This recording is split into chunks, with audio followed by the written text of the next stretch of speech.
여야의 대선 시기가 모두 빨라지고 있습니다. 경선 일정을 확정한 여당은 오늘부터 예비 후보 등록을 시작했고 야권 주자로 꼽히는 최재형 감사원장은 오늘 오전 감사원장직에서 물러나겠다는 뜻을 밝혔습니다. 대선 출마 의사에 대해서 말을 아꼈지만 향후 대선판에 어떤 영향을 줄지 관심이 쏠리고 있습니다. 현근택 더불어민주당 전 상근 부대변인, 김병민 국민의힘 전 비대위원과 함께 더 자세한 내용 살펴보겠습니다. 두 분 어서 오세요. 안녕하세요. 자, 이 최재형 감사원장 오늘 오전 출근길에서 사의 표명 의사를 밝혔습니다. 그 내용부터 먼저 듣고 오시죠.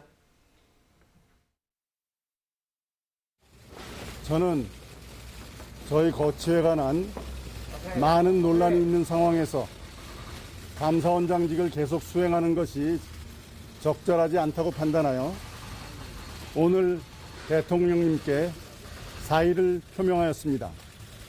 저에 대한 국민 여러분의 기대와 우려를 잘 알고 있습니다.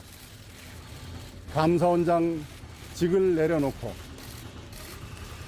우리 대한민국의 앞날을 위해 제가 어떤 역할을 해야 되는지에 대해서 숙고하는 시간을 가지려고 합니다. 대선 출마 의사가 있으십니까? 제가 지금 사임하는 이 자리에서 드릴 말씀은 아닌 것 같습니다. 차차 말씀드릴 기회가 있을 겁니다. 네. 자, 뭐 어느 정도 발표는 예정된 수순이었다 이런 평가가 있고 다만 그 내용과 시기가 이제 약간의 미묘한 차이가 있었을 텐데 이게 공교롭게 윤 전 총장 대권 출마 선언 발표 하루 전입니다. 약간 선점의 효과나 어떤 의도 이런 게 있는지 궁금하기도 한데 어떻습니까? 시기적으로 보면 제가 보기에 분명히 그 의도는 있다고 봐요. 왜냐하면 사태는 다 예상됐었지만 29일 내일 어쨌든 이제 출마 선언을 하기 때문에 지금 많은 언론이나 어디서 보기에도 아마 윤석열 총장이 조금 지지율이 떨어지는 것과 관련돼 있는 거 아니냐라고 보는데 저는 지금 이제 딱 두 글자가 눈에 들어요. 차차. 사실은 윤석열 총장도 차차 말씀드리겠습니다. 이랬거든요. 결국은. 그래서 윤차차차 그러지 않았습니까? 제가 보기에는 아마 최차차란 말도 나올 것 같아요. 왜 그러냐면 말이 안 되는 게요. 거취에 대한 많은 논란이 있는 상황. 누가 만든 거예요? 본인이 만든 거예요. 이 논란을 사실은 가만히 그냥 감사원장 있었으면 아무도 논란이 되지 않아요. 스스로 만든 상황에서 사퇴할 수밖에 없다. 말이 됩니까? 제가 보기에는 말이 안 되는 거예요. 가만히 출마할 생각이 없었다 그러면 그냥 있으면 되는데 스스로 만든 상황에서 그거를 또 이유로 사퇴한다라는 게 제가 보기에 국민들한테 100가지 말을 해도 결국은 대선에 욕심이 있어서 나왔구나. 다 그렇게 받을 수밖에 없는 거잖아요. 제가 보기엔 입이 10개라도 아마 감사원장으로서는 할 말이 없는 상황이라고 봅니다. 네. 자, 김병민 의원님. 이 지금 상황을 봤을 때 사실 국민 누구라도 저분이 이제 정치에 생각이 있으니까 물러나겠거니 생각은 하는데 말씀하신 것처럼 차차 발표하겠다 이렇게 얘기를 했어요. 이거 어떻게 봐야 됩니까? 일단은 각종 여론조사를 우리가 지켜보더라도 대통령 선거에서 적지 않은 적어도 유의미한 지표의 지지율이 나오는 건 사실입니다. 그러다 보니까 여당에 있는 의원들로부터도 각종 문제 제기를 받을 수밖에 없는 상황이고 현재 감사원장직을 수행하고 있는 그 일 자체가 정치적 중립성 논란의 한복판에 서 있을 수밖에 없기 때문에 본인 입장에서는 서둘러서 그 직을 그만둘 수밖에 없었겠죠.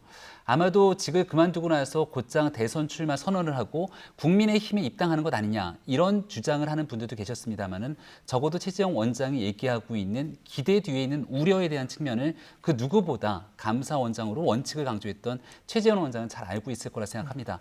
추후의 상황들을 좀 지켜보면서 본인에 대한 여론의 추이를 좀 살피지 않을까라는 생각이 들고 본인도 만약 대통령 선거에 출마하겠다는 일부의 의지가 있다면 지금 제기하고 있는 무수히 많은 비판을 넘어설 정도의 명분들이 필요할 거거든요. 과연 그런 명분들에 대해서 어떤 고민들을 하고 있는지 고민의 시간이 깊어질 거라고 생각합니다. 하나 더 여쭤볼게요. 지금 대선 후보는 이 시대 정신이랑 또 잘 맞아야 되고 또 본인 경쟁력도 있어야겠죠. 그런 면에서 좀 윤 총장과 캐릭터가 겹친다 이런 얘기가 나오지 않을 수가 없거든요. 이 부분 좀 어떻게 보십니까? 그래서 최재형 감사원장을 대권 주자로 옹립했으면 하고 언급하는 사람들의 공통된 주장이 윤석열 전 총장이 갖고 있는 문제 때문에 대선까지 끝까지 갈 수 없는 상황이 오게 되면 유력한 주자가 없지 않는가. 거기에 대해서 결국 최재형 원장의 존재감이 필요한 것 아니냐 주장하고 설파하는 사람들이 일부 있는 것 같습니다. 하지만 이게 이제 2007년도의 기시감들을 보는 것 같은데요. 당시 이명박 전 대통령이 유력한 주자로 떠올랐던 후보였지만 여기에 대해서 과연 끝까지 완주할 수 있겠는가라는 문제가 제기된 바 있고 이를 토대로 과거에 이회창 전 총재가 후보로까지 등록해서 끝까지 이명박 전 대통령이 낙마했을 경우를 대비해서 나온다 이렇게 언급된 바가 있었지만 아무 의미 없는 행동이었지 않나라는 생각이 듭니다. 지금도 결국은 누군가의 대체제로서 선거에 출마한다는 것은 일국의 대통령을 뽑기 위한 5년에 한 번 있게 되는 그 국민들을 위한 상태 속에서의 적절한 명분은 아닌 것 같고요. 최재형 원장이 본인 스스로 대권에 출마하기를 원한다면 대한민국 국가에 대한 미래 비전과 지도자로서 우뚝 서기 위한 본인의 생각과 본인의 그 주장들이 필요하기 때문에 적어도 지금은 이런 것들에 대한 정립이 필요한 시기라고 생각합니다. 제가 보기에는요.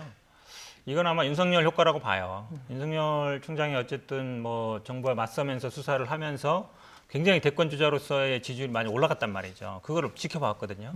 그러면 나도 원전 조사하면서 좀 맞섰는데 그리고 윤석열 총장은 뭐 부인 장모라든지 뭐 엑스파일도 굉장히 허점이 많은데 뭐 언론에서 얘기하듯이 뭐 스토리도 있고 아마 주변 분들이나 뭐 국민의힘이나 아니면 밖에 있는 분들이 그런 얘기를 많이 할 거예요. 윤석열 총장 오래 못 간다. 기회가 올 수 있다. 이 말이 넘어간 거거든요. 근데 판사 하셨고 그다음에 감사원장 하셨고 만약에 원전 수사에서 마음에 안 들면 뭐 본인이 직을 걸든가 아니 그만두면 돼요. 그거 하고 정치를 하는 거 대선에 나가는 거 하고 완전 다른 거거든요. 지금까지 사실은 검찰 쪽에 있다가 정치 가시는 분들 많았는데 감사원에 있다가 이렇게 바로 가시는 분은 없었어요. 그만큼 감사원은 헌법과 법률에 분명히 있습니다. 정치적 독립성과 중립성을 지켜야 된다. 네. 그걸 다 무시하고 지금 나가신다 그러면 아마 감사원이 앞으로도 굉장히 곤란해질 것이다. 감사원이나 위원하신들이 아마 다 이제 감사를 받게 되면 이번에 또 감사원장님 또 나가시려고 저희들 괴롭히는 거 아니에요? 이 얘기 당장 할 거잖아요. 그래서 제가 보기에는 잘 살아오셨어요. 사법연수원장까지 하셨고 고등법원장급이거든요. 법관으로서의 길도 걸어오고 감사원장 하셨는데 그만두시면 그냥 좋은 이미지로 남기시는 게 좋다. 제가 보기에 아마 그 아버님 얘기처럼 이 아살판에 들어오면 분명 제가 보기에 후회할 것 같습니다. 네. 자, 방금 말씀하신 것처럼 지금 뭐 사정기관 수장들이 뭐 야권의 이제 대선 후보로 주목을 받으면서 또 이 여권의 불편한 심기가 느껴지기도 하는 상황입니다. 자, 이런 가운데 이번 이 대선에 이 출사표를 던졌던 양승조 충남지사가 이 자신의 공약으로 이 사정기관에 근무를 했었던 고위공직자의 경우에는 재직했던 기간만큼 선거 출마 제한하는 법을 만들겠다. 뭐 이른바 윤석열 최재형 방지법을 제안했습니다. 어떤 내용인지 직접 듣고 오시죠. 최소 기간이 그런 사정기관에 있던 분들은 최소한 1년 정도를 기본으로 하고요. 또 그 1년 이상의 재직기간이 있다면 그 재직기간에 따라서 네. 일단 출마가 제한되는 것이 대한민국 더 커다란 그 원칙과 기본권을 보호하는 데는 그런 그 기관장을 지낸 사람이 기본권을 제한하는 거 이상의 커다란 의미가 있다고 저는 판단하고 있습니다. 어떤 정부 여당의 지지율이 좀 떨어지고 그런 거에서 반사적으로 본인이 부각되니까 출마를 했다는 것도 저는 뭐 원감생심과 같은 측면이라고 생각합니다. 만약 원감생심이 아니면 더 나쁜 거죠.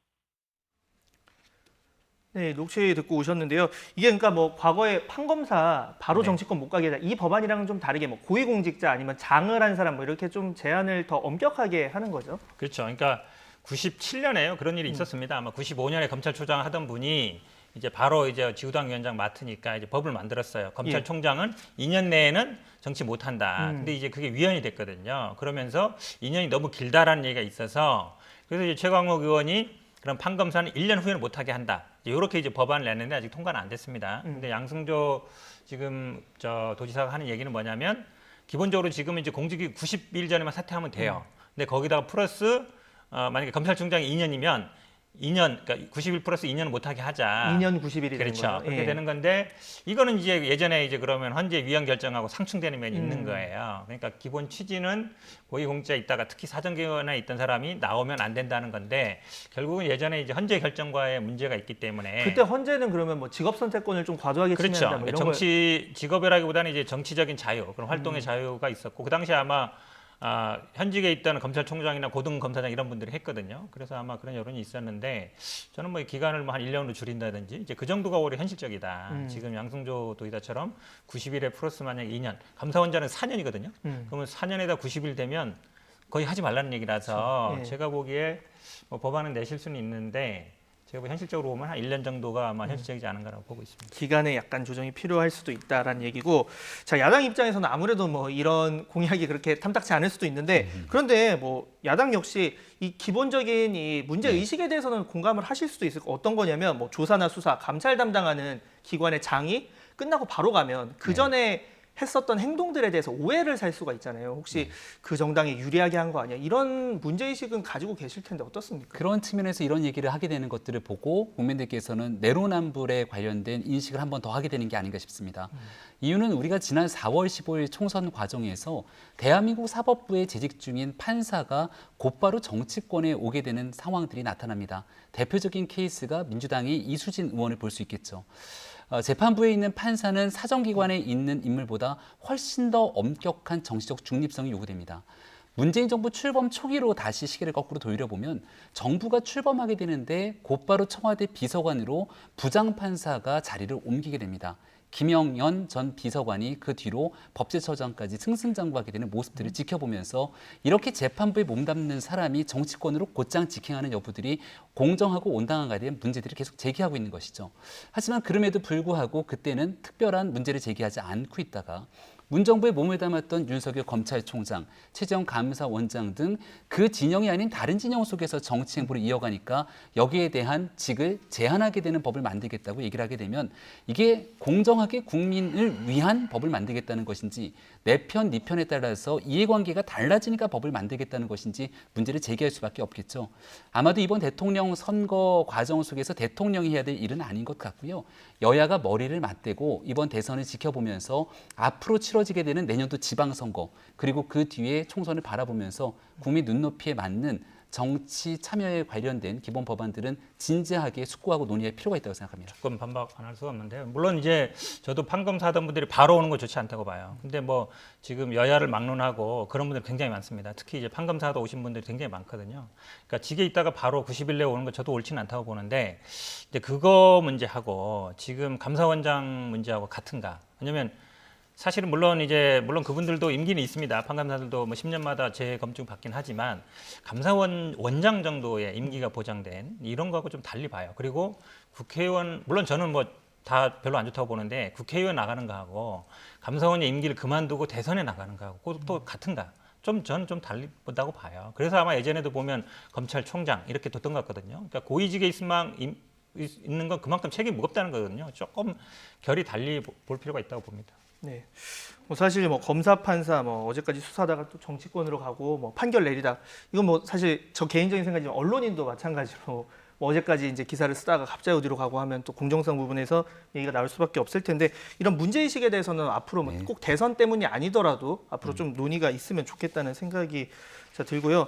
자, 어제 나온 이 대선 주자 이 여론조사를 하나 보겠습니다. 지금 여론조사 하나 볼 텐데 자, 중상위권 판도가 좀 순위 변동이 있었습니다. 홍준표 의원이 복당 뒤에 뭐 단숨에 4위까지 올랐고 추미애 전 장관 역시 지지율이 상승했습니다. 그리고 이 최재형 감사원장 역시 6위에 올랐어요. 이게 지금 여야 후보 모두 섞어서 이제 여론조사를 한 건데 자, 이 결과에 대해서 두 분의 의견 짧게 들어보겠습니다. 잠깐 보시면요. 아마 유승민 의원하고 홍준표 의원이 약간 좀 대체 국면이 아닌가. 유승민 의원이 잠깐 올랐었거든요. 이준석 대표 되면서. 근데 좀 빠지고 홍준표 대표 입당해서 오른 것 같고 여당 입장에서는 아마 정세균 전 총리하고 추미애 장관이 약간 대체 관계 아닌가. 정세균 총리가 많이 빠지면서 추미애 장관이 좀 오른 것 같은데 아마 쉽게 말하면 이제 중위권에서 좀 다툼이 있는 것 같은데요. 근데 저는 그렇게 봐요. 그러니까 유승민 의원이 아마 탄핵의 강을 건넌 것 같은데 본인 스스로 걷는 게 아니잖아요.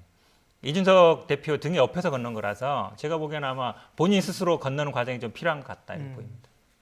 네, 지금 보여지고 있는 주자들이 일부 조금 높은 수치를 보이긴 합니다만은 여전히 상위권에 등극하고 있는 주자들에 비해서 현격한 차이가 날 수밖에 없는 상황이죠. 윤석열 전 총장이 강력한 1위 주자로서 우뚝 서 있게 되는 순간 저 높은 지지율이 빠지지 않게 되면 뒤로 이어지게 되는 다른 후보들의 지지율이 올라갈 수가 없는 상황입니다. 이재명 지사도 마찬가지죠. 굳건하게 20%가 넘는 독보적인 1위의 자리를 계속 이어가고 있기 때문에 나머지 주자들이 설 수 있는 공간들이 없게 되고 거기에 대해서 군소 주자들이 조금씩 순위 다툼하던 것들을 쭉 몰아서 가게 되는 게 추미애 전 장관 그리고 홍준표 전 대표의 모습이 아닐까 싶습니다. 근데 둘의 공통점에서 나타나는 건 외연 확장이 전혀 되지 않는다라고 하는 공통점 때문에 두 주자가 오히려 저렇게 작은 지지율이지만 그 지지율들을 끌어가고 있는 순간 오히려 다른 주자들의 모습이 보이질 않거든요. 하지만 대통령 선거라는 건 흥행과 의외성을 바탕으로 국민께 많은 볼거리들을 또 보여줄 필요가 있게 되는데 저렇게 중간에서 지지율을 딱 더 올라가지도 내려가지도 않게 잡아두고 있으면 나머지 주자들이 보이지 않게 되는 각 당의 고심이 깊어지게 되는 또 역작용들도 나타날 수 있다고 생각합니다. 네. 자, 방금 여론조사도 보셨었는데, 자, 여전히 윤석열 전 총장 그리고 이재명 지사 양강 구도가 이어지고는 있는데, 이제 윤석열 총장은 좀 떨어졌고 그렇습니다. 그래서 이제 간격이 좁혀진 상황인데, 자, 아무래도 뭐 이른바 엑스파일 뭐 영향도 없지 않았을 거고요. 자, 내일 출마 선언 이후에 좀 어떻게 달라지게 될지 상황도 궁금한데 먼저 들어볼까요?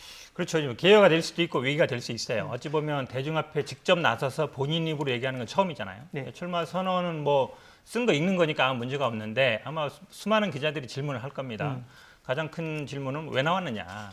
그 다음에는 입당할 거냐. 그다음 뭐 장인 장모 그다음에 장모라든지 아니면 부인 문제에 대해서 질문들을 할 텐데 저도 뭐 페이스북에 올려보니까 질문이 진짜 한 100개는 달리더라고요. 어떤 질문을 했으면 좋을까 그랬더니 대부분 가족 문제, 왜 출마하냐, 조국 장관 얘기 이런 얘기 나올 거거든요. 그 질문에 대해서 어떻게 답변하느냐 굉장히 중요해요. 제가 보기에 모든 기자들의 질문 다 받고 본인의 의견을 솔직하게 얘기하고 한다 그러면 제가 보기에 플러스가 될 수 있는데 과연 그럴 수 있을까? 아마 시간 제한 없이 끝까지 질문을 받고 그 질문에 대해서 모든 질문에 대해서 똑같은 질문 여러 번 나오더라도 계속 뭐 성실하게 답변한다 그러면 아마 제가 보기에 기회가 될 수 있는데 그렇지 않고 뭐 또 뭐 나중에 말씀드리겠습니다. 어느 정도 하다가 고민해 보겠습니다. 끝내고. 이제 그만하고 가겠습니다. 그 질문 아까 했습니다. 더 이상 할 말이 없습니다. 이렇게 나온다 그러면 제가 보기에 아마 국민들이 하나도 안 변했구나 이렇게 볼 것 같습니다. 사실 뭐 그동안은 이제 전원 정치 뭐 사진으로 이렇게 나오고 하니까 뭐 질문을 많이 할 일도 없었고 대부분 어디 행사 가서 아주 짧게 이제 기자들과 만나고 했었어요. 근데 이제 말씀하신 것처럼 본격적인 검증대회에 올라오고 그 답변만으로도 일종의 스크래치가 올 수도 있을 수도 있거든요. 그런 부분 좀 어떤 메시지를 내놓고 내일 질의응답이 어떻게 될까? 이 부분이 사실 가장 궁금한데요. 어떻습니까? 네, 저는 윤석열 전 총장이 본인의 언어, 자신의 이야기들을 풀어갈 수 있는 시간들을 이제 가져야겠다고 생각을 한 것 같고 그렇게 할 거라고 봅니다. 내일 있게 되는 하루의 시간 동안 많은 것들을 다 보여줄 수는 분명히 없을 거라고 봅니다만은 많은 국민들이 윤석열 전 총장을 뇌리 속에 깊게 기억될 수 있었던 순간 그리고 대권 주자로 우뚝 그 지지율을 높여줬던 순간은 바로 지난해 있었던 국정감사의 청문회장이었죠. 네. 한두 시간에 끝났던 게 아니라 하루 종일 밤 늦게까지 긴 시간을 윤석열 전 총장만 바라보면서 집중 공세를 펼쳤던 여당의 법사위원들과 이야기를 주고받았습니다.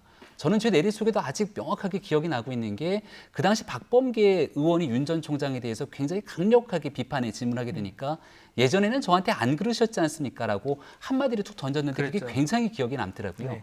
그러니까 쉬운 국민의 언어로서 본인이 왜 여기까지 오게 됐는지 그리고 많은 사람들이 얘기하고 있는 것처럼 검찰총장 재직하다가 나와서 나라 경영을 할 수 있겠는가라고 하는 물음 속에 대한 본인의 솔직한 답들 그리고 제기되고 있는 많은 문제들에 대한 정무적 판단과 현안에 대한 언급들까지 할 수 있는 얘기들은 솔직하게 하고 아직 부족한 지점들에 대해서는 시간이 남아있으니 하루 이틀 쭉 걸어가면서 국민 앞에 더 솔직하게 말씀드리겠다고 있는 그대로 전공법을 통해 넘어가게 된다면 윤 전 총장에게 갖고 있는 지지라는 것들은 현재 있는 상황을 보고 지지하는 거라서 그렇게 크게 흔들리거나 요동칠 일은 없을 거라고 생각합니다. 네. 두 분 다 일종의 전공법을 다 얘기를 해주신 것 같아요. 그러니까 질문이 오면 다 성실하게 이렇게 답변을 해서 의혹을 해소하면 기회가 될 수 있겠지만 대충 뭉갠다 그러죠. 그렇게 되면 이제 오히려 안 좋은 영향이 올 수 있다. 자, 최근에 이 윤 전 총장에 대해서 뭐 강한 공격을 이어가는 이제 뭐 야권 내 후보들이 좀 있습니다. 뭐 그 홍준표 의원이 뭐 대표적이 될 텐데 이준석 대표가 좀 당 안에 있는 후보들이 당 밖에 있는 후보들한테 공격을 좀 멈춰달라 이런 얘기를 하기도 했거든요. 이 부분 당내에서 좀 고민이 있을 것 같아요. 어떻습니까? 대표로서 최고위원회에서 가장 필요한 메시지를 적절하게 냈다고 생각을 합니다. 윤석열 전 총장, 김동연 전 경제부총리, 최재형 감사원장, 밖에 있는 안철수 대표 이르기까지 이제 경선 버스를 출발하겠다는 이준석 대표의 시간은 째깍째깍 다가와서 6월 달이 거의 다 지나갔으니까 7월 한 달, 8월까지 금방 지나가게 되죠. 근데 어느 날 갑자기 당에 들어와서 당원들과 함께 그 경선 과정에 나도 참여하겠다라고 선뜻 자기 발로 들어오는 정치인들은 쉽지가 않을 겁니다. 그렇게 쉽지 않은 선택을 내렸을 때 모시고 와야 되는 당 지도부의 입장에서 경쟁하는 후보들이 앞다퉈서 그 후보에 대한 네거티브 공세를 짙게 쏟아내는 순간 당으로 들어가면 훨씬 더 험난한 행보가 이어지겠다는 위기감들을 줄 수밖에 없겠죠. 여기에 대해서 특히 대통령 후보 경선에 출마하는 많은 주자들 입장에서는 남을 공격하고 끌어내리려고 하는 행위보다는 본인이 국민들에게 무엇을 할 것인가를 충분하게 설명하는 시간을 가져라라고 얘기하는 건 지도부로서 당연히 해야 되는 얘기겠죠. 자, 제가 보기엔 근데 아마 홍준표 대표가 이준석 대표 말 안 들을 것 같아요. 얘기한다고 들을 정도도 아니고요. 네. 정치 경력으로 보나 본인의 스타일로 보나 어쨌든 윤석열 총장이 지금 1위잖아요. 지금 보면은 입당하면서도 지지율이 올랐잖아요. 내가 지금 이렇게 얘기하니까 언론도 주목해지고 지지율도 오르는구나 생각하면 사실은 뭐 검찰로도 보도한 9년, 10년 선배고요. 뭐 정치 경력으로 보면 20, 30년 선배예요. 윤석열 총장은 자기가 보기엔 아무것도 아니죠. 더구나 이준석 대표도 좀 한참 나이 어리고 제가 보기에 아마 더 하면 더 했지 자제가 되지는 않을 겁니다. 네. 자, 이제 여당 일정도 한번 살펴보겠습니다. 지금 이제 여당의 대선 열차가 본격적으로 막이 올랐는데 관련 일정 지금 그래픽으로 준비를 했습니다. 사실 정말 임박했습니다. 그래서 오늘부터 사흘 동안 예비 후보 등록을 하고 다음 달 9일에서 11일 예비 경선 컷오프라고 하죠. 그래서 최종 후보 6인이 발표가 되고 이후에 9월 5일에 본 경선을 펼쳐서 과반 득표자가 있으면 후보가 확정되는 거고 과반이 없으면 9월 10일에 상위 2인이 결선 투표를 해서 이제 대선 후보가 선출이 되는 겁니다. 자, 지금 출마 의사 밝힌 주자 9명 가운데 오늘 단일화 이슈가 있어서 이제 8명이 되고 거기에 플러스 알파가 되겠죠. 자, 지금 이 컷오프까지의 과정에서 좀 가장 주목을 해야 될 부분 어떤 부분이 있을까요? 결국은 많은 분들이 아마 6명이나 해 이렇게 생각하는 분들이 많아요. 컷오프가 원래 뭐 3명, 4명 정도 하는 건데 근데 지금 6인이라는 걸 지난번에 특별관계 정해놓은 겁니다. 그렇기 때문에 지금 정세균 전 총리 입장에서는 원래 한 3위 정도 있다가 뭐 추미애 전 장관이라든지 박용진 의원이 나오면서 약간 3위가 흔들리는 입장이고 사실은 이광재 의원 같은 경우에는 컷오프가 되느냐 안 되느냐 여기에 많은 분들이 이제 관심이 있잖아요. 그러니까 두 분 다 어찌 보면 약간 절박한 입장이에요. 그러다 보니까 이제 하는 것 같고요. 아마 저는 한 가지 좀 다행스럽게 생각하는 거는 그래도 지난주에 이걸 결정해서 다행이다. 그래서 경선 열차, 대선 열차를 물론 야당 의원들은 소속은 아닙니다만 범야권 주자를 할 수 있는 분들이 이제 출마 선언을 하고 있잖아요. 거기에 맞춰서 어쨌든 민주당도 같이 출발할 수 있게 한 거예요. 이게 좀 다행스럽습니다. 만약에 지금 야당에서는 이걸 막 출발하고 있는데 이번 주까지 이거 연기해야 되냐 마냐 싸우고 있으면 굉장히 어찌 보면 이제 상황이 달라지는 거였는데 그나마 출발을 뭐 제때 같이 할 수 있어서 다행이다라고 보고요. 아마 지금 당내에서 가장 큰 관심은 이 경선을 어떻게 흥행시킬 것인가, 그러니까 뭐 어떻게 경쟁을 치열하게 할 것인가. 저는 그런 면에서 보면 이 단일화 시도도 굉장히 좋은 요소라고 보고 있습니다. 네, 지금 단일화 이야기를 해주셨는데, 자 오늘 아침 정세균, 이광재 두 주자가 다음 달 5일까지 단일화 이뤄내겠다 이렇게 발표를 했습니다. 오늘 아침 있었던 정세균 전 총리, 이광재 의원 발언 내용 직접 들어보시죠. 정권 재창출의 소명으로 깊은 대화와 합의를 통해 7월 5일까지 먼저 저희 둘이 하나가 되고 민주당 적통 후보 만들기에 장정을 이어가 국민과 당원, 지지자 여러분의 염원에 부응하도록 하겠습니다. 민주당 경선을 역동적으로 만들어 가겠습니다. 7월 5일까지 단일화를 이루어내겠습니다. 대선에서 승리하기 위해서입니다. 국민이 승리하는 나라를 만들기 위해서입니다. 자, 하나 더 질문을 드리면, 자 이게 뭐 중대 발표 이런 얘기를 하셨었어요. 하셨고, 그래서 사실 정책연대 정도 아닌가, 아니면 예비 경선 이후에 본 경선에서 우리가 합치겠다 이 정도 얘기가 나올까 생각했는데 실제로는 이제 예비 경선 전에 아예 합치겠다. 그러니까 완전 단일화죠. 이거 완전 단일화인데, 자 이게 이제 중요한 건 시너지 효과가 있을까? 좀 어떻게 전망하십니까? 그러니까 어떤 방식으로 하느냐가 중요하다고 봐요. 예를 들어 단일화를 할 때 가장 쉬운 방법은 이제 여론조사를 하는 거거든요. 여론조사를 하는 방법이면 다 승복이 되고 또 지지자들도 뭐 그럴 수 있다고 보는데, 그게 아니라 만약에 두 분 중에 한 분이 그냥 사퇴하겠다, 밀어주겠다 이렇게 되면 그 지지하던 분들이 그대로 따라간다는 보장이 없어요. 왜냐하면 심리적으로 좀 다를 수 있으니까. 그렇게 본다 그러면 어떤 식으로 할 것인가. 결국은 근데 또 명분이 있어야 되거든요. 그냥 단순히 지금 3위가 흔들리고 컷오프 약간 아슬아슬하니까 합친다. 요거 갖고는 제가 보기에 좀 약해요. 예를 들어서 공통점, 정책이 뭔가 같다든지 아니면 뭔가 우리가 지향해야 될 게 같다든지 그런 걸 제가 보기에 좀 찾아가면서 그래도 지지자들이 함께 갈 수 있는 그런 명분을 찾는 게 저는 중요하다고 봅니다. 네. 자 이렇게 여권 이제 대선 열차를 바라보는 또 야권 심경도 좀 복잡할 것 같아요. 그러니까 잘 치러졌으면 좋겠다 생각도 하겠지만 그 과정에서 뭐 후보들끼리 툭탁툭탁 하면서 그 과정에서 뭐 좀 잡음도 있고 하면은 야권 입장에서 뭐 호재가 될 수도 있고 지금 좀 이 상황 좀 어떻게 바라보고 계십니까? 상황 뭐 건전한 경쟁이 되는 것이 국민에게 도움이 된다 생각하고요. 야권 입장에서 바라봤을 때 바로 직전에 있었던 내용을 빗대서 여기를 좀 설명을 드려보겠습니다. 우리가 얼마 전 전당대회가 국민의 큰 관심을 가지지 않았습니까? 주자가 꽤 많아서 중간에 예비 경선을 통한 컷오프를 하게 됩니다. 지금 나오고 있는 얘기가 컷오프 뒤에 가서 결선 투표가 있기 때문에 자연스럽게 1등, 2등이 돼서 그때 몰아주면 되는 것이지 왜 중간에 단일화를 할 것인가 궁금해하시는 분들이 계실 거예요. 근데 가장 중요한 날짜가 언제인고 하니 민주당 입장에서는 바로 7월 11일이 하나의 분기점이 됩니다. 6명의 주자를 컷오프해서 3명을 덜어내는데 3명을 덜어내는 것이 중요한 것이 아니라 누가 어떤 정도의 순위로 1등과 2등이 되느냐가 매우 중요합니다. 지난번 전당대회를 치르는 예비경선 과정에서도 그 당시 이준석 당대표 후보가 막 치고는 올라갔지만 여기서 어떻게 되는지 궁금했거든요. 하지만 예비경선 결과로 우뚝 1위에 서버리고 나니까 그 컨벤션 효과를 어떻게 걷어낼 수가 없게 되는 상황이 되는 겁니다. 지금은 이재명 지사가 누가 뭐래도 1위가 될 거라고도 생각을 하고 있는데 여기에서 누가 어느 정도의 지지율을 바탕으로 2등까지 치고 올라오느냐가 매우 중요하죠. 2등이 가지 않더라면 의외성을 가지고 3등까지 가느냐에 대한 여부. 따라서 정세균 후보 그리고 여기 이광재 후보가 같이 모여서 단일화를 만들고 7월 11일에 의외성 있는 결과로서 확 치고 올라오게 되면 그 다음 치러지는 본선에서는 굉장히 다른 결과들이 나올 수 있다라고 하는 기세 잡기의 효과를 노린 것이 아닌가 싶고요. 두 번째 흥미로운 건 적통 후보라는 말. 적통 후보는 김대중 전 대통령에서 노무현 전 대통령, 문재인 대통령까지 이어지는 적통 후보를 만들겠다는 건데 그러면 밖에 지금 현재 1위를 달리고 있는 이재명 지사를 향해서는 적통 후보라는 표현을 쓰기가 좀 어색해지는 상황을 연출하지 않겠습니까? 앞으로 본선을 두고 민주당 내에서 뜨거운 경선 과정이 이뤄질 것 같다고 지켜보고 있습니다.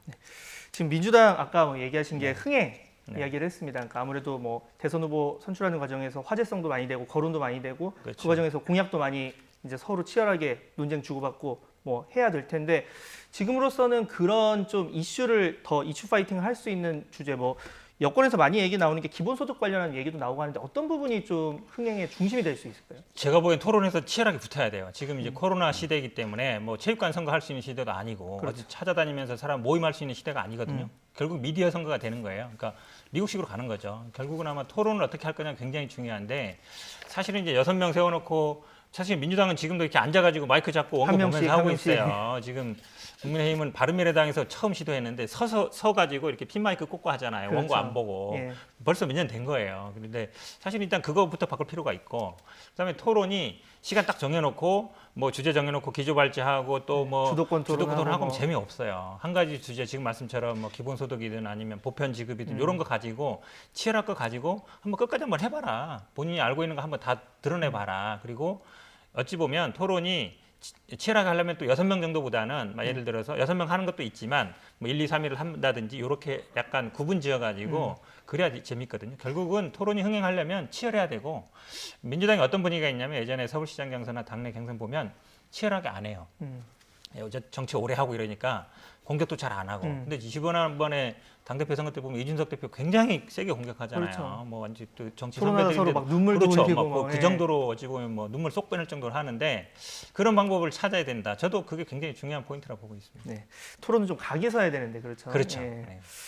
자, 이제 다음 주제로 한번 넘어가 보겠습니다. 지금 부동산 투기 의혹이 제기된 김기표 청와대 반부패 비서관이 사실상 경질이 됐습니다. 어떤 내용이 있었는지 먼저 그래픽으로 좀 준비를 했는데요. 한번 그래픽 보면서 설명을 드리겠습니다. 자, 이게 경기 광주시 송정동에 있는 맹지, 흔히 도로와 면하지 않은 이제 토지를 얘기하는데 거기를 매입을 했고 한 1년쯤 뒤에 인근 지역이 뭐 개발 계획이 승인이 됐다. 근데 뭐 이제 김 전 비서관 같은 경우는 거기는 개발 행위가 불가능한 지역이다. 그리고 신속하게 처분하겠다. 뭐 이렇게 얘기를 하긴 했는데 그 다음으로 또 문제가 된 게 한 91억 정도의 이제 부동산 재산이 있는데 그 가운데 54억 6,400여만 원이 대출이었다. 이 부분이 뭐 아주 영린을 많이 건드렸고 이른바 영끌 비투다 이렇게 해서 결국에 이제 사실상 경질이라는 표현을 쓰죠. 사의라고 하고 하는데 자, 이 부분 먼저 여쭤볼게요. 궁금한 게 사실 3월에 이제 인사가 났잖아요. 그렇죠. 그때는 이걸 몰랐을 것도 아닐 텐데 왜 이게 걸러지지 않았을까? 제가 보기엔 인사 검증 실패죠, 당연히. 왜냐하면 지금 91억이라 그러는데 이건 아마 공시지가 기준으로 했으면 100억 넘어갈 거예요. 그럼요. 그 중에 이제 대출은 뭐 어쨌든 대출 금액 제대로 되겠죠. 근데 100억 넘는 부동산에 50억 이상 대출 받았다. 거기에 어떤 맹점이 있냐면요. 지금 민주당이라든지 정부에서는 주택 수만 따지고 있어요. 1주택이면 된다. 근데 여기는 대부분 상가 부동산이었단 말이죠. 그렇죠. 토지였단 말이죠. 뭐 이 부분에 대해서는 예. 크게 관심을 안 가진 거예요, 사실은. 주택 수만 따지다 보니까 거의 주택수 따질 때도 온갖 편법이 있었습니다. 자식들한테 증여하고 조카들한테 증여하고 뭐 건물하고 토지를 나눠 가지고 건물만 증여하고 이런 식이 굉장히 많았거든요. 결국은 주택수 하나면 된다. 나머지는 크게 안 본 거예요. 실수죠, 굉장히. 이게 사실은 반부패 비서관 정도 되면 이거를 이제 감시해야 되는 사람인데 제가 보기에는 이런 거를 놓쳤다 그러면 그동안 이런 일들이 굉장히 많았을 것 같고 우리 당내에서도 그런 분위기가 굉장히 많아요. 아파트 하나면 된다. 나머지는 관계없다라는 어떤 분위기가 있거든요. 그건 아니다. 국민들이 봤을 때 부동산은 아파트만 있는 게 아니잖아요. 이렇게 상가 아니면 토지 이런 것까지 다 같이 봐야 되는 건데 지금까지 제가 보기에 주택 수만 따졌던 어떤 허점이 아주 좀 상징적으로 드러난 사건으로 보고 있습니다. 네, 방금 말씀해 주셨지만 실제로 지금 야권뿐 아니라 여권 내에서도 이 비슷한 이야기, 그러니까 인사검증이 실패한 것 아니냐 이런 이야기가 나오고 있는 상황입니다. 녹취 들어볼 텐데요. 자, 오늘 아침에 있었던 이 여야 녹취 이어서 반응 같이 들어보겠습니다. 변명하기는 좀 어려울 것 같고요. 어쨌든 간에 이것은 검증을 할 수 있었던 부분이 있다고 보이거든요. 근데 그렇죠. 물론 이제 그 김기표 비서관이 임명되기 직전에 부동산에 대해서는 조사가 이루어졌던 것으로 알고 있어요. 그래서 조금 시기가 조금 애매했던 부분은 있지만 어쨌든 반부패 비서관이라는 위치가 어쨌든 사정기관으로서의 성격을 갖고 있기 때문에 더욱더 엄격하게 해야 될 필요가 있었지 않나 싶습니다. 지금 일부에서는 김혜숙 인사수석의 문제를 제기를 하던데 어떻게 보십니까? 어쨌든 인사 검증의 문제가 인사수석 소관이기 때문에요. 인사수석이 그거에 대한 총 책임은 질 필요는 있어 보입니다. 문재인 대통령의 청와대 3인방 문의 고리를 쥐고 있는 문고리이기도 하고 그럴 문자 문고리이기도 합니다만 이 문고리 3인방 김외숙, 이진석, 이광철에 대한 경질을 강력히 촉구합니다. 이번 김기표 반부패 비서관의 부동산 검증 실패에서도 드러났듯이 김외숙 인사수석의 무능은 이제 국민들에게 짜증을 불러일으키고 있습니다. 인사가 만사라고 하는데 김외숙 수석에 의해서 그동안 진행되었던 인사는 망사투성이었습니다.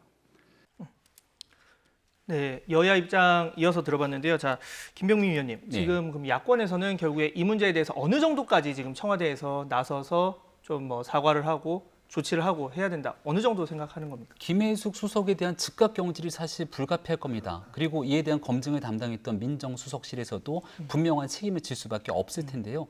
앞서 내용에 문제가 있는 건 다 설명을 해주셨고 조금 전에 나왔던 우리가 녹취 파일을 통해서 들을 수 있었던 건 시기와 지위에 관련된 문제 아니겠습니까? 네. 다른 곳도 아니고 청와대의 반부패 비서관, 문재인 정부 들어서 새로 신설된 조직이기도 합니다. 대한민국 공직에 있는 많은 사람들의 부패가 있는 경우 여기에 대해서 엄정한 그 직을 가져야 되는 인사가 이런 모습을 보였다고 하니까 대한민국 공직기관이 과연 쓸 수 있겠냐에 대한 문제. 이거보다 훨씬 더 엄중하고 중요한 건 시기에 관한 문제거든요.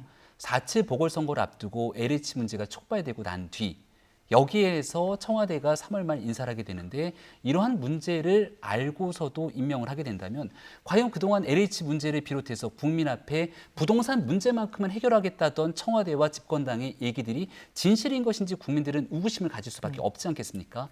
김혜숙 인사수석 얘기를 할 수밖에 없는 이유는 지난날 청문회 과정에서도 박준현 후보자 낙마가 나왔을 때 30번이 넘는 문재인 대통령 야당 동의하지 않는 인사를 임명 강행했을 때도 늘 김혜숙 수석에 대한 문제를 제기했지만 이를 정리하는 모습조차 보이지 않고 있기 때문에 이번에야말로 청와대가 나서서 인사 문제에 대한 책임 질 수밖에 없는 때가 됐다고 생각합니다. 자, 영건택 대변인님, 이거 여쭤볼게요. 아까 문제의식을 많이 얘기를 해주셨어요. 그러니까 당내에서 이런 분위기가 팽배하다. 그러면 저는 왜 이 시점, 지금 시점에서 당연히 이런 게 공개되면 욕을 먹고 비판을 받을 걸 아는데도 왜 이게 안 걸러졌을까? 너무 좀 의아하거든요. 이런 부분이 뭐 아주 낮은 직위도 아니고 청와대 이것도 반부패 비서관이면 아주 높은 자리고 중요한 자리인데 왜 이런 겁니까? 그러니까 그런 생각이 있는 것 같아요. 그러니까 기본적으로 아까 제가 말씀드렸지만 아파트 한 채 아니면 된다. 나머지는 문제 없는 거 아니냐. 이렇게 생각했을 것 같은데 처음에 이렇게 청와대에서 나온 발표도 저는 좀 신뢰가 안 갔던 게 투기성 아니다. 아니 50억이나 대출 받아가지고 상가 사고 뭐 이렇게 샀는데 그걸 그러면 뭐 아시는 분한테 당연히 샀을 수 있다고. 생계형으로 50억을 빌리진 않았을 거 아니에요. 그렇죠. 사실은 뭐 그냥 자기가 할 정도면 집이라든지 아니면 상가 한두 개 있을 수는 있는데 이렇게 50억까지 하진 않잖아요. 근데 그런 거에 대해서 제 생각에는 좀 너무 좀 나이브했던 거 아닌가. 그러니까 결국은 아파트 한 채 아니면 된다라는 생각이 기본적으로 있는 것이고 그 기준으로 따지다 보니까 상가라든지 토지는 안 따졌던 것 같은데 사실은 LH 문제도 아파트 문제는 아니었어요. 네. 결국은 직원들이 내부 정보를 이용해서 토지를 산 게 문제였거든요. 개발 예정. 그렇죠. 개발 예정. 예. 여기도 약간 경기도 광주면은 굉장히 최근에 인구가 많이 늘어나는 지역이에요. 맞습니다. 본인이 모르겠습니다. 뭐 고향인지 어떤지 모르겠지만 그래도 사실은 투기성 목적이 맞죠. 그러면 체험이 나왔을 때 이거 좀 적절하지 않다라고 봤으면 좋은데 뭐 아는 사람한테 샀기 때문에 투기 아니다라고 했을 때 국민들이 그걸 신뢰 안 하겠죠. 대부분.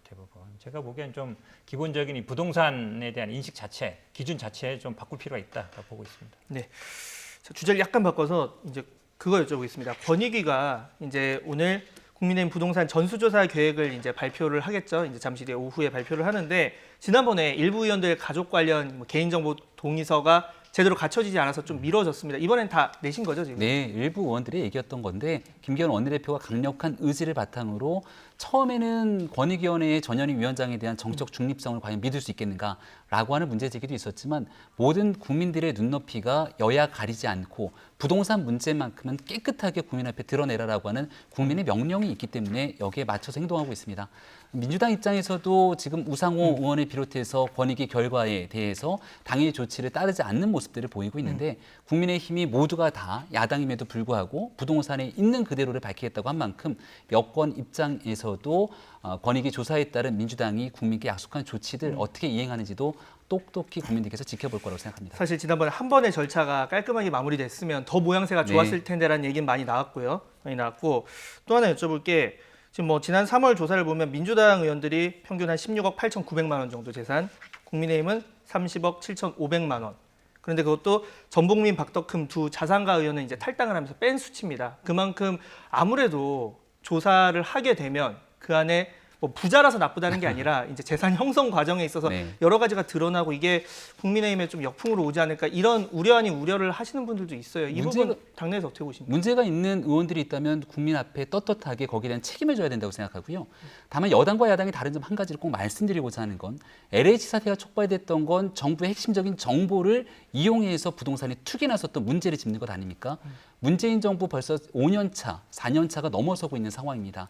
2017년부터 지금 2021년이니까 야당 입장에서는 국회의원이라 할지라도 제3기 신도시를 비롯해서 거대한 택지 개발이 일어났을 때 이것을 야당과 협의해서 사전 정보를 공유하는 경우는 찾을 수가 없죠. 이거를 알 수 있는 있고 하면은 좀 그런 내용 개발에 대한 사전 정보 같은 경우는 3기 신도시를 비롯해서 이걸 야당이 어떻게 알 수 있겠습니까? 핵심적으로 알게 되는 건 LH, 국토부, 청와대 핵심 관계자, 당정청 회의를 통해서 알게 되는 인물들을 중심으로 그 내용을 알 것이기 때문에 여기에 대해서 여권이 가지고 있는 개발 정보를 이용하게 되는 행위, 그리고 더 나아가서 여당 소속의 지방자치단체장의 문제까지 분명히 봐야 되고요. 야당도 이 정도 수준은 아니지만 작은 정보라도 그 정보를 바탕으로 부동산의 사적 이익을 도모하기 위해서 투기에 나선 사람들이 있다면 여기에 대한 책임을 져야겠습니다만 기본적으로 엄청난 부동산에 대한 정보를 갖고 있는 여당과는 분명한 차이가 있다는 점도 말씀드립니다. 하나만 더 여쭤볼게요. 만약에 그러면 여당은 지금 이제 탈당 권유를 다 했죠. 했고 이제 결단을 기다리고 있는 상황인데 국민의힘도 뭐 문제가 되는 의원들이 얼마나 나올지 모르고 안 나올 수도 있지만 만약에 나온다면 그 정도 조치는 최소한 하는 겁니까? 야당 지도부의 이제 선택이 남은 것이겠죠. 하지만 제가 분명히 한 가지 말씀드릴 수 있는 건 김종인 비상대책위원회에서 한 1년 정도 있는 기간 국민의 눈높이에 어긋나 있는 국회의원이 하나둘씩 나오게 됐을 때 과거라면 적당히 제 식구 감싸기로 갔던 일들도 전부 다 굉장히 빠른 시일 내에 당적에 대한 정리 등 조치들이 빠르게 이루어졌습니다. 그런 내용들이 바탕이 돼 있기 때문에 민주당에서도 이번 권익위 조사를 바탕으로 10명이 넘는 의원들에 대한 당적 정리 등에 대한 조치를 하겠다 발표를 한 것인데 여기에 준할 정도의 행동들을 야당이 해야 된다고 저는 개인적으로 생각합니다. 제가 보기에는요, 뭐 이게 3기 신도시만의 문제는 아니에요. 결국 부동산 형성 과정을 전부 보는 건데 지난번에 이제 재미있는 장면이 있었죠. 이준석 대표는 뭐라 그랬냐면 이거는 우리는 검찰까지 가야 된다.